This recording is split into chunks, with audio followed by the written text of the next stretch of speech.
Lo que voy a contar pasó esta semana en la comuna de Padre Hurtado a las 9:30 de la mañana y está grabado en un video. Una mujer está en el suelo, parece herida.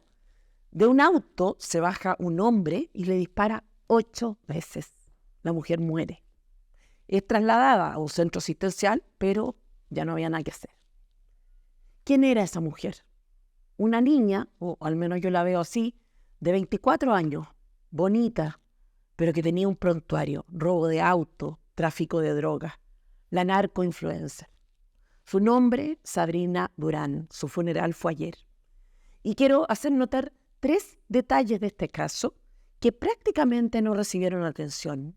El primero, ¿sabían ustedes que después de la pandemia aumentó el número de mujeres que se unieron a bandas criminales?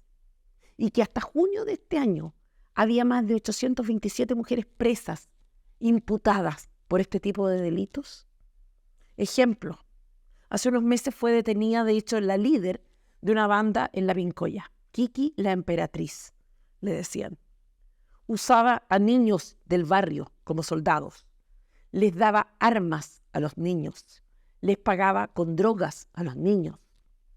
En la comuna de Los Andes, otras 2 mujeres detenidas, matriarcas de clanes familiares. Somos capaces de dimensionar el daño social que se produce cuando la corrupción toca a las mujeres, cuando las mujeres hacen del narco un negocio familiar. Y digo que es relevante dimensionar porque la mujer, independiente de sus limitaciones, suele ser, no siempre, pero suele ser, el último bastión en la protección de la familia, de sus hijos. Cuando las propias mujeres los exponen, los usan, ¿qué esperanza de cuidado o de protección pueden tener esos niños? ¿A qué se van a dedicar? Mujeres narco. Qué preocupante. Volvamos al caso de la niña de 24 años. Había salido hacía poco de la cárcel. En su corta vida ya había robado autos, traficado drogas, pero tenía una peculiaridad, era influencer. 336.000 seguidores en TikTok y 8 millones de me gusta. 86.000 seguidores en Instagram, en total unos 400.000. Y era influencer desde la cárcel. ¿Qué tal? Las redes sociales son peligrosas. Les muestran a jóvenes, y nos muestra a todos en realidad, patrones de belleza que no se condicen con la realidad, tipos de vida que no son sostenibles, estados de felicidad y satisfacción que no pueden o no suelen ser tales, la posibilidad de generar falsas expectativas o de producir frustraciones son grandes. Las redes sociales tienen el poder, además, de convertir en referentes a veces a personas que no han destacado ni destacan en nada. O sea, obviamente hay influencers que ofrecen contenido, es verdad, pero hay otras que se transforman en fenómenos literalmente sin que nadie sepa muy bien ni cómo ni por qué. Pero una narco-influencer, se entiende el peligro de que sea ese el mundo que se abre para tantos jóvenes a través de una cuenta operada desde la cárcel. Asociado al narco hay una cultura. Por ejemplo, en la población de Santa Julia, Macul, se había instalado una nimita en honor a Rachel, la cabecilla de una de estas bandas. Una foto suya, pero en una vitrina. También carteras, relojes, perfumes de lujo. De hecho, esta nimita fue escenario, telón de fondo, para el video de un artista urbano que después también murió. ¿Cuánta de la música que oye la gente joven hoy es música escrita por esta gente desde la cárcel? Y no quiero con esto insinuar que tal o cual canción no se puede oír porque se hizo desde la cárcel. Al contrario, yo me alegro que la música pueda cambiar quizá la vida de una persona. Pero ¿no debería decirnos algo que la música que oyen los jóvenes en Chile tenga en su mayoría esta procedencia? Volviendo a la narco-influencer, es perfectamente posible que a través del maqueteo de la realidad propio de las redes sociales, el tráfico de drogas se presente en ese formato como la puerta de acceso a un estilo de vida de lujo, a la fama, a sentir que se es parte de. Entonces, si el narco ya es peligroso, ¿cuánto más no lo es tener a influenciadores? Lo mismo pasa con abogados. Hay varios conocidos en las redes que trivializan, normalizan el negocio de la droga. Ayer también se hizo el funeral, tercer aspecto grave de este caso, y hubo que destinar 100 carabineros para este evento. Los velorios, o el tiempo que debe transcurrir por norma sanitaria entre la muerte y el entierro de una persona, es habitualmente de 48 horas. Pero Ina, así le decían a la narcoinfluencer, murió el martes y hasta el viernes hubo pirotecnia y disparos. El alcalde de Peñaflor, Nivaldo Mesa, se quejaba en nombre de los vecinos, con toda razón. Lo peor es que hubo que destinar al funeral famoso 22 autos policiales, un carro lanzagua, un carro lanzagases, un carro del GOPE, un auto del CIP, un minibús del GOP. Lo terrible es el dilema. O sea, por una parte, me imagino que los vecinos agradecen que haya protección policial, pero por otra uno dice, ¿por qué esta gente que hace tanto daño con su negocio tiene derecho a hacer cosas que el resto no puede? Velorios eternos, fuegos artificiales, disparos. ¿Cómo no van a enojarse los chilenos si ven que al final los delincuentes tienen impunidad y a ellos no se les deja pasar nada? Vaya uno a dejar mal estacionado el auto, a llegar un minuto tarde a un servicio público. Vaya a pedir permisos para realizar alguna actividad económica o para abrir un negocio. Vaya a retrasarse en el pago de impuestos. Tolerancia cero. Así son tratados los chilenos. Máximo rigor. En muchos casos desdén y a veces abierto maltrato. He oído a varios decir que están a favor de la idea que Boric proponía de limitar los narcofunerales, que no pudieran tener una oración superior a 24 horas, que se realicen dentro de cementerios y crematorios. Y más allá de lo razonable o no que sean estos límites, ¿cómo es que llegamos al punto de que debe existir regulación especial para las funerales de narcotraficantes?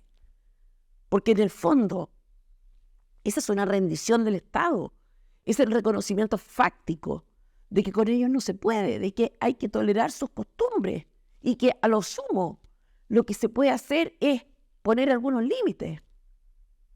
Y esto de los narcofunerales tiene un impacto cultural adicional, menos visible, pero muy profundo.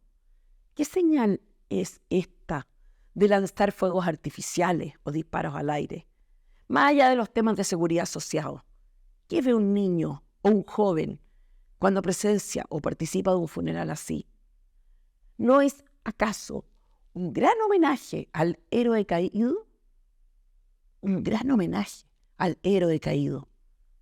¿Nos damos cuenta de la perversión que hay detrás de estas costumbres que hacen ver bueno lo que es malo, grande lo que es mezquino y miserable?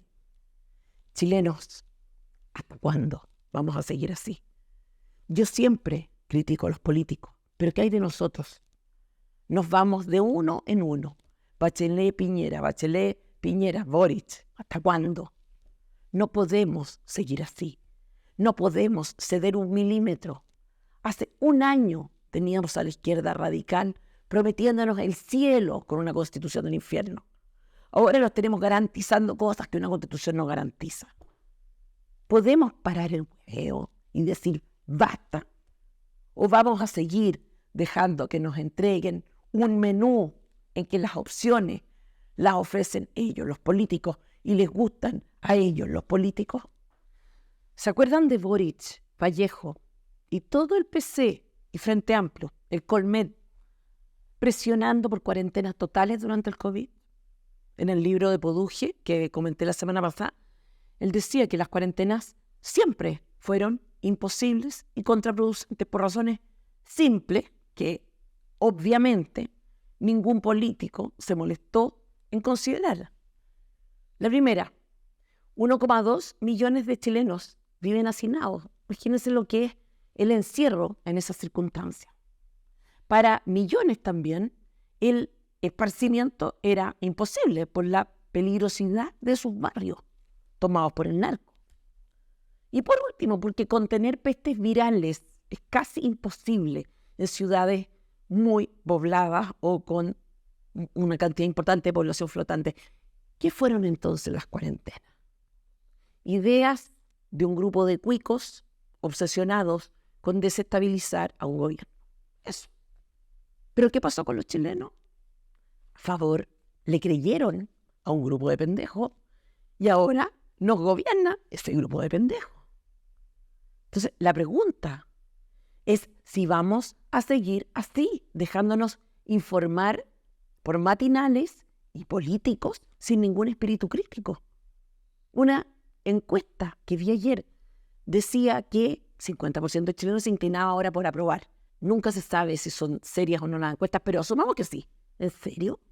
¿Se nos olvidó que votamos rechazo y que 8 personas decidieron meternos de nuevo en esto sin preguntar? ¿Ahora vamos a volver a creer que la Constitución hace magia? ¿No creen que llegó el momento de pensar en alternativas? Yo uso el ejemplo de la pandemia solo para que recordemos. ¿Qué pasó en la pandemia? Un aumento significativo del número de mujeres que se incorporó al crimen organizado, como decíamos. Niños que abandonaron su educación y se incorporaron a pandillas. Niños y adolescentes que no tienen niveles mínimos de competencias básicas en lenguaje o matemáticas. Los campamentos se triplicaron. El narco aumentó su influencia. Entonces, creció muchísimo también el comercio ambulante, con todo el componente de seguridad que va asociado a este comercio ambulante. Entonces, el tema no es la pandemia, el tema es creer a los políticos. Es la maldita costumbre que tenemos de tragarnos cualquier cosa. Si seguimos así, iremos de mal en peor. No podemos ir por la vida confiando.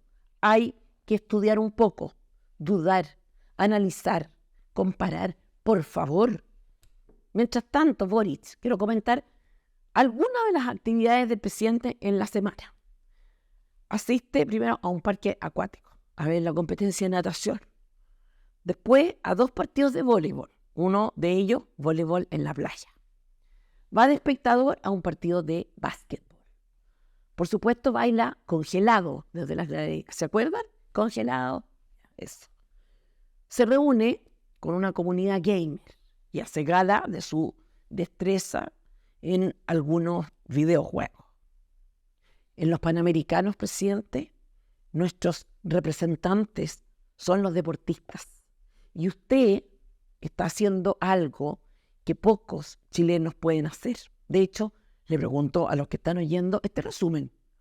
¿Cuántas veces han ido dentro de una semana a presenciar varios espectáculos deportivos?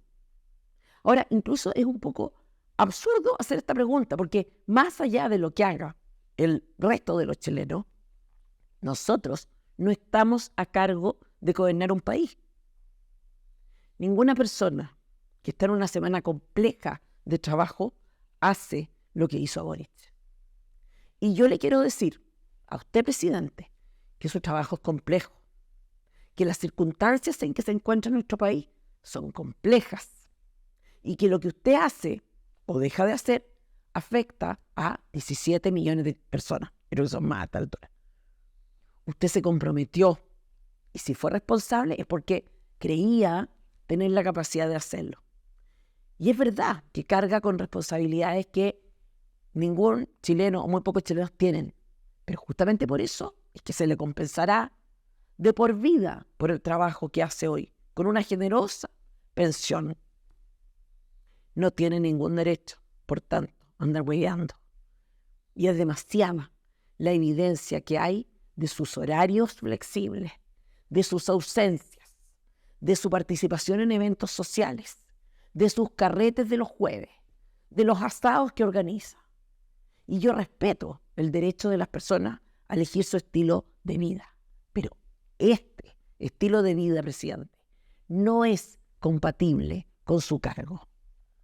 Tenemos, como sabemos, a 30.000 niños sin clase en Atacama. Hay 5 liceos bicentenarios entre los que se sumaron al paro. Más de 50 días sin clase.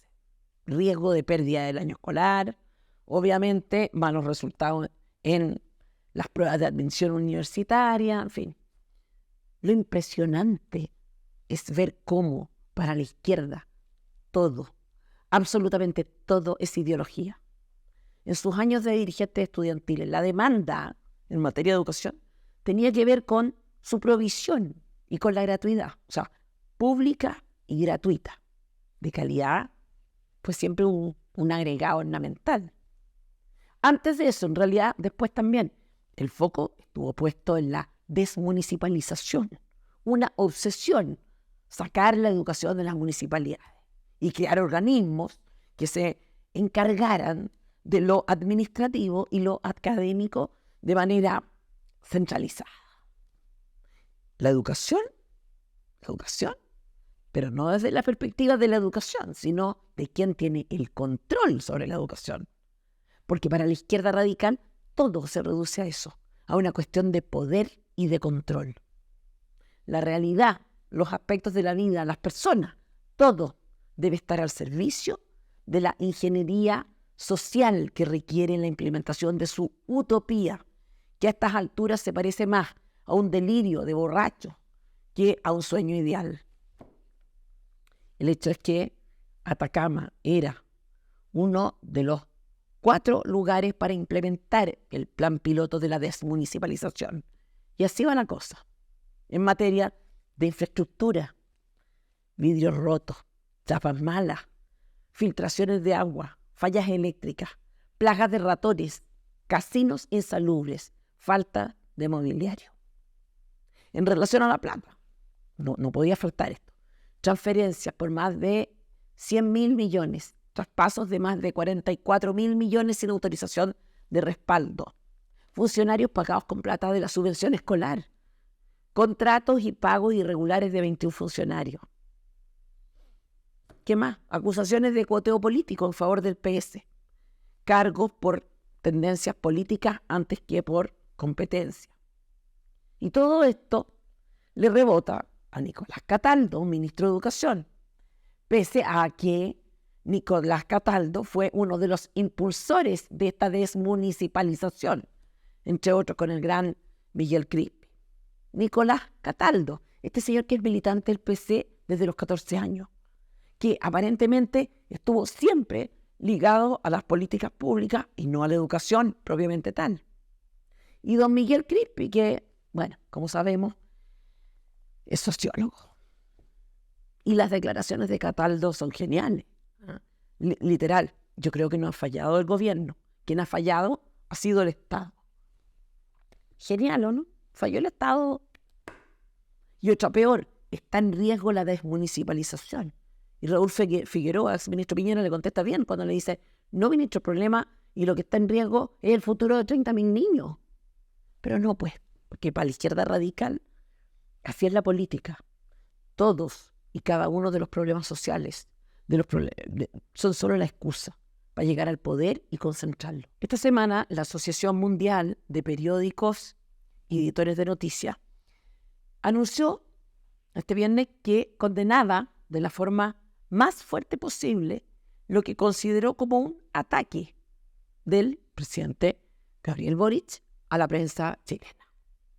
Y esto fue lo que había dicho Boric cuando leo los titulares, esto es textual de Boric, cuando leo los titulares de los diarios. En verdad leo poco los diarios a esta altura, pero es impresionante el afán de preferir las malas noticias. Yo no sé cómo quienes siguen leyendo el Mercurio, la Tercera, la Segunda, quedan con su corazón después, porque en verdad es como si viviéramos en un país infernal y no estamos en eso. Cierro comillas, esa fue la declaración de Boric. La verdad es que no me atrevo a decir que haya acá un atentado contra la libertad de expresión. Por ahora se trata de una opinión. El problema, creo yo, es la opinión que da. Primero, se refiere a medios de comunicación específicos.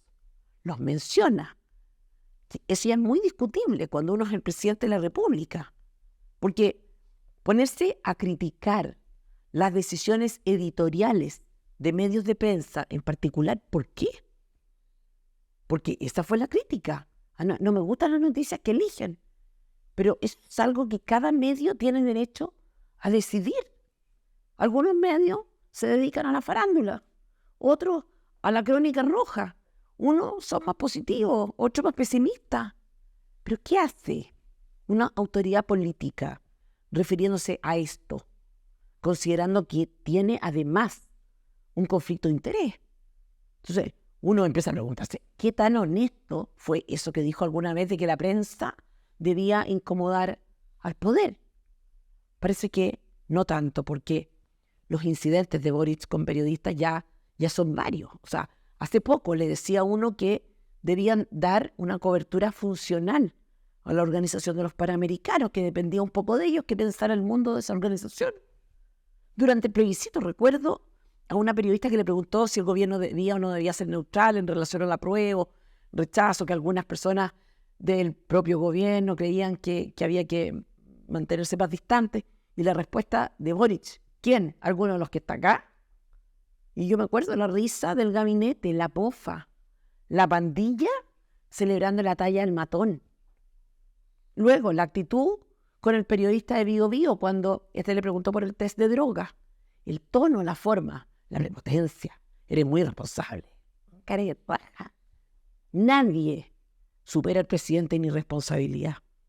Después, el escándalo por fotos que le sacaron en su despacho. Fotos habituales que llevan años haciendo los medios, cosa que ninguno de sus predecesores hizo, este escándalo de su privacidad. En fin, no le gusta que lo incomoden. Muchas gracias, soy Teri Marinovich para FNM en un nuevo resumen semanal. Nos vemos el próximo viernes.